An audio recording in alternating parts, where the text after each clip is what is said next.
evening, folks. Bit of an unexpected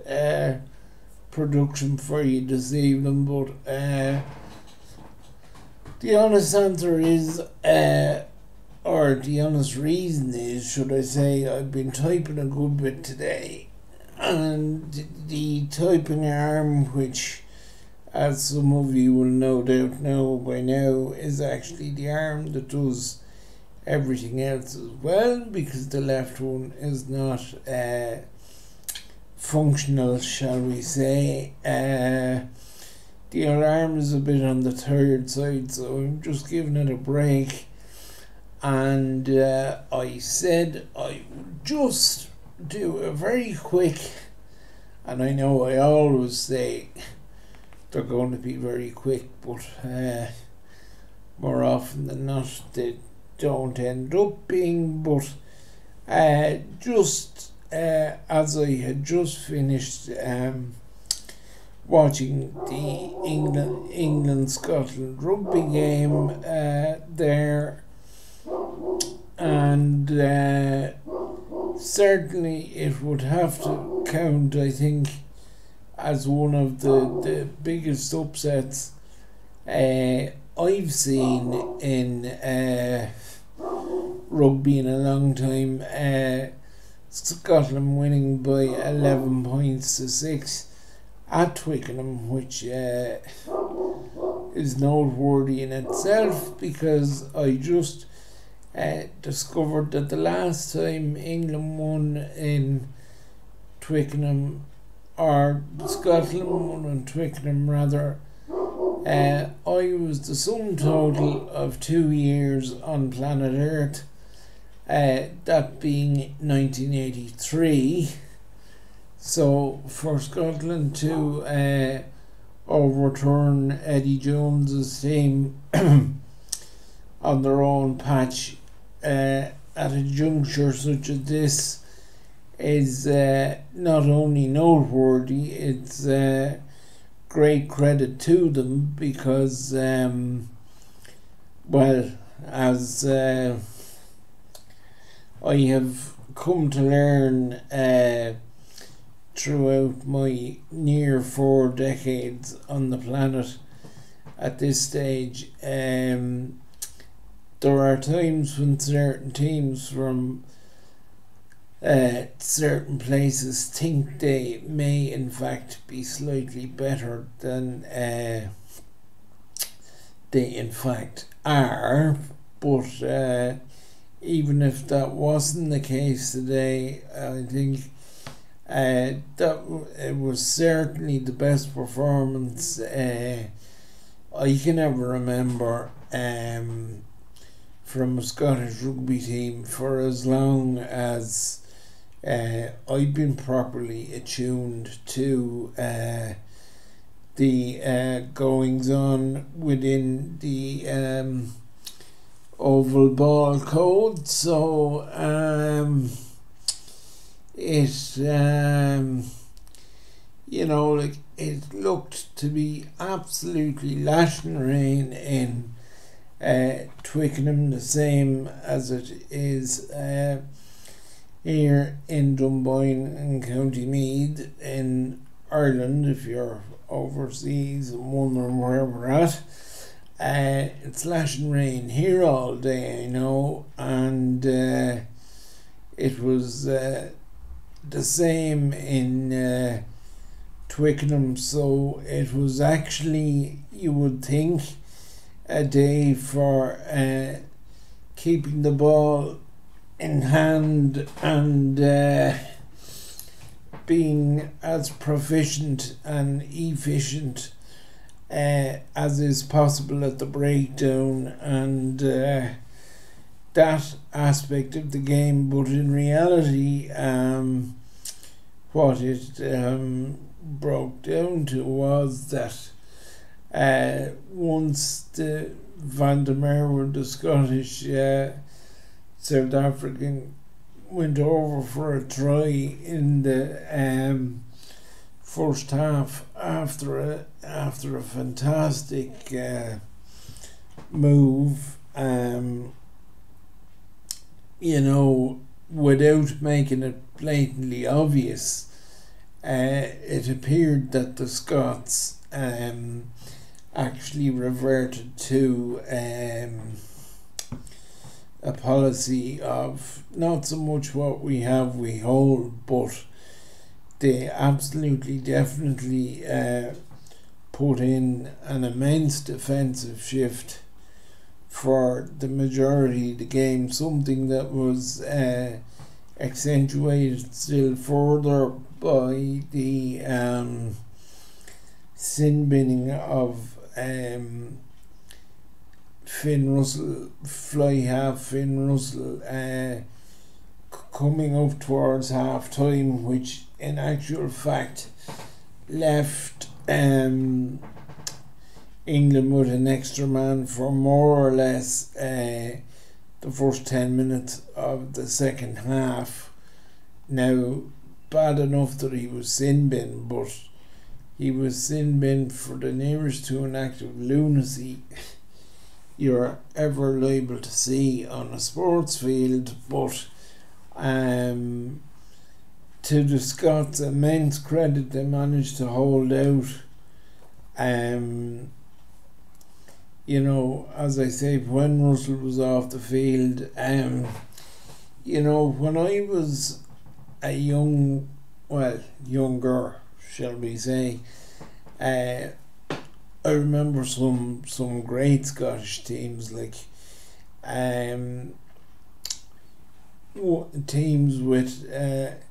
Gregor Townsend himself, who was of course the Scottish coach at the moment, and Gavin and Scott Hastings and Doddy Weir and Nathan Hines. Scotland had some really brilliant teams when I was a young lad, but in latter years, I think, with the greatest due respect, it would be sort of accepted, I would imagine, that Ireland and Wales and England had to a large degree built up a bit of a break on them. But if that was the case, that gap is absolutely, most certainly being eroded presently, and even though they were under the pump at times today, exceptional performances by the like of Johnny Gray and Russell when he was on the field, and you know, their pack in particular. I mean, they absolutely dominated England at the scrum and at the breakdown. But as I say, with Russell being sin binned and taking into account that, as I've often written or said on the site before, the half-back pairing in rugby, and to a more specific degree, the fly half are the most important players on a rugby team. So when Russell's stupidity, and it wasn't the only version of same that he displayed during the day, because why he came up with the idea of going for a drop goal after about 10 or 11 phases of pick and drive as they lurched towards the England posts with time nearly up. Only he will know, but he luckily enough his blushes were spared on a couple of accounts today, and to be fair, that was mostly due to an absolutely outstanding display by Stuart Hogg at fullback for Townsend's team. Now, as I was saying, there were some great players on Scotland teams back in the past who names became very familiar because we were that used to seeing them regularly, and the games were always tight no matter who was involved. Because when I was younger, the Five Nations, as it was then before the admittance of Italy, was a lot more competitive, and there was certainly a lot less predictability about the outcome of a lot of the games in it than is now the case. But you know, even though the sense was that, as I said earlier, that Scotland had fallen behind a bit compared to England and Wales and Ireland, that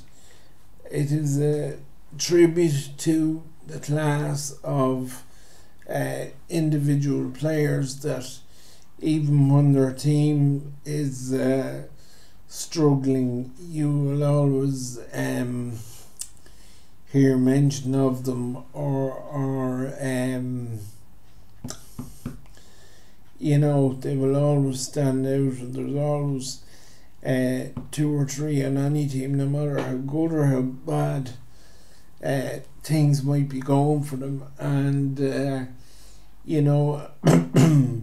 as regards Scotland today, you're thinking of Finn Russell and Richie Gray or Johnny Gray, I think, and Richie come on as a sub after, but standing head and shoulders above them all today at least was Stuart Hogg, my apologies, Stuart Hogg at full back for Scotland today. Now, Stuart Hogg, I suppose to a certain extent, has been a flip of a coin between himself and Russell as to who the flagship Scottish rugby player of the last well, do we want to say 10 years or is it longer? Certainly that anyway. Stuart Hogg has always given the impression of being the flagship player in the Scottish setup, and today, when weather conditions would have seemed to indicate that it was a day for putting the ball up the jumper, as a man said to me one time years ago, and retaining possession and going through the phases and trying to win the game that way. In actual fact, it was Hogg's exceptional and perfectly judged kicking game that actually won the game for the visitors in this instance. Now, of course, what Scotland's victory has done is it has, to a certain extent at the very least, blown the whole Six Nations Championship wide open. England were favourites because England are generally always favourites, but I suppose you would have to say, for the lion's share of Eddie Jones's tenure as coach, they have deserved to be, but that certainly will lead to a redrawing of the script, and after that result this evening for two reasons. Number one, England obviously are not infallible, and you would think that the like of France and Ireland and Wales would, I won't say fancy beating them, but they certainly shouldn't fear them either. While of course the other side of it is now Scotland have also announced themselves as genuine contenders, and it will mean, now I don't for a second mean to insinuate that at that level of sport that anybody would take one of the others for granted, but anyone that thought Scotland were in a bad way, or whatever way one wants to describe it, has got their answer there this evening, and they will have to be very, very wary of getting stung by a Scotch thistle somewhere between now and the end of the championship. So for now, I suppose it's over to Ireland and Wales to see what them two can come up with tomorrow, but certainly regardless of what anyone's thoughts were as to what how the land lay before the first round of matches, Scotland may just be after lighting a few sticks of dynamite under the perceived picture before today's game. So now it's over to Ireland and Wales tomorrow to see what they can come up with, and I'm sure that will come up for discussion in some form or other on the site in the next day or two. So in the meantime, take care, stay tuned, thank you for your ongoing support, and I will see you all soon.